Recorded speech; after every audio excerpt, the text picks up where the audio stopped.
করা হবে, দেশের মানুষ এইটাও এভাবে এক্সপেক্ট করে না। রাজনৈতিকভাবে ওই সময় যে লড়াই সংগ্রাম ছিল, সেই হাইপটা তখন ছিল, তখন যেই পারস্পরিক যুদ্ধ সংঘাত এটা ছিল, কিন্তু সংঘাত পরবর্তী বাংলাদেশকে স্টেবল করার জন্য বাংলাদেশের নাগরিকদের ভূমিকা অত্যন্ত প্রশংসনীয়, অত্যন্ত ধৈর্যশীল, এবং আমরা যে প্রতিশোধ পরায়ণ হইনি তার একটা দৃষ্টান্ত ছিল ওবায়দুল কাদেরের এই বক্তব্য।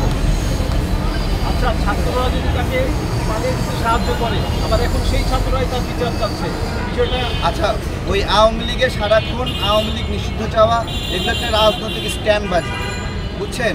মনে মনে আওয়ামী লীগকে ঘৃণা করে, কিন্তু আওয়ামী লীগের থেকে টাকা নেয়, চলে, তাদের বাসায় যায়, খায়, তাদেরকে নির্বাচনে নিতে চায়, তাদেরকে দলে নিতে চায়, এগুলো একটা বিষয়।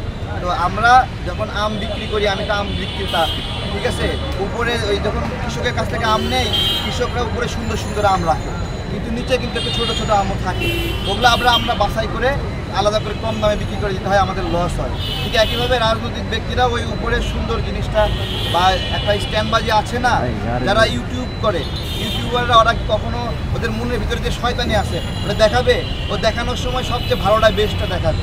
তো এর বাহ্যিক বাহিরের পরিবেশে উচ্চবাচ্য করা আর ভিতরে ভিতরে আওয়ামী লীগকে ঘৃণা করে কিনা, এটা আসলে এক বিষয় না।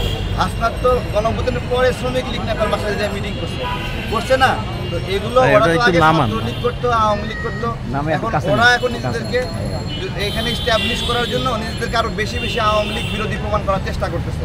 হ্যাঁ, আমরা যা চিল্লাই ওর চেয়ে ওরা দূরে চিল্লাই, তো এইটাই আর কি। আচ্ছা, সচিবালয়ে আন্দোলন হচ্ছে, পাশাপাশি কর্মকমিশনে আন্দোলন হচ্ছে, রাষ্ট্রে দুটি গুরুত্বপূর্ণ ভবনে বা কর্মসংস্থানের জায়গায় আন্দোলন হচ্ছে। এখন এইটা আসলে রাষ্ট্রকে ভেঙে দেওয়ার জন্য কতটা দায়ী হবে?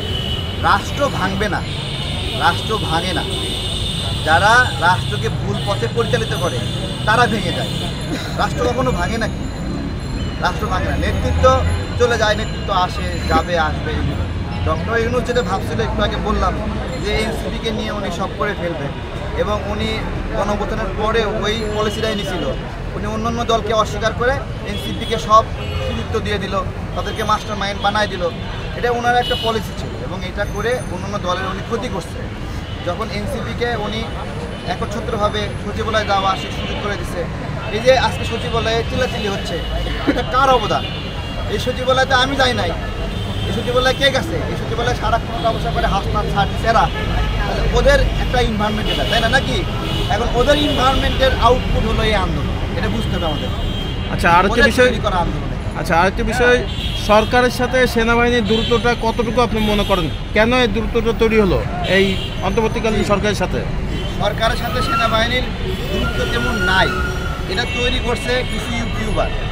তারা সারাক্ষণ এটা বলছে, এই মুহূর্তে আগুন লাগলো, এই মুহূর্তে সেনাবাহিনী সব দখল করে নিল, এই মুহূর্তে কু হলো, এগুলো কিছু ইউটিউবার শয়তানি করে এই কাজগুলো করছে আসলে। আপনার যে বিষয়টা বলছেন যে তারা এখানে কি বেনিফিট চায় এটা জানি না, তবে সেনাবাহিনীকে গালি দিলে ভিডিও প্রচুর ভাইরাল হয়, মানুষ মনে করে বাপ রে বাপ, কঠিন সাহস সেনাবাহিনীর বিরুদ্ধে বলতেছে, এটা একটা বিষয় আছে।